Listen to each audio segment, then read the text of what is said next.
During the last June holidays, my family and I went on the most unforgettable tour of our lives. We went to Kenya in Africa for a safari. We had to take a 6-hour flight to Johannesburg, which is in South Africa, and then transfer to another flight to Kenya. The flight to Kenya took about 3 hours.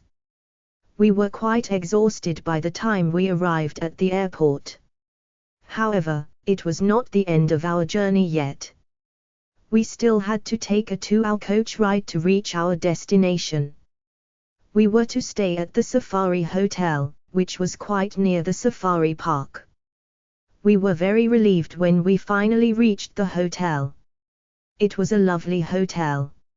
It was built to resemble a huge mansion.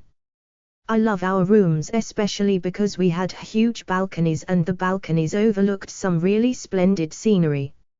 My sister and I shared a room while my parents had their own room.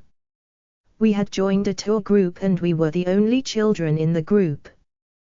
The next morning, after a huge breakfast, we got ready for our first day at the safari park. We were supposed to go to different parts of the park on different days. The park was really large. According to my father, it is almost about 3/4 the size of Singapore.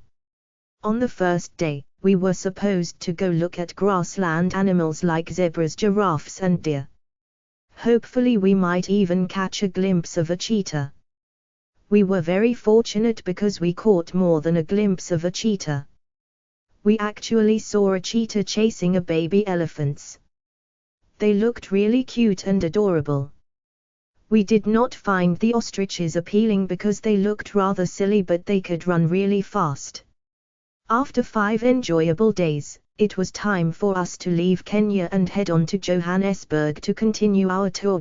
We had a good time at Johannesburg, but we wished we could have stayed longer in the Kenya Safari Park. It was a really enjoyable and memorable holiday. In fact, I promised myself that I would go again on my own when I am big enough to do so.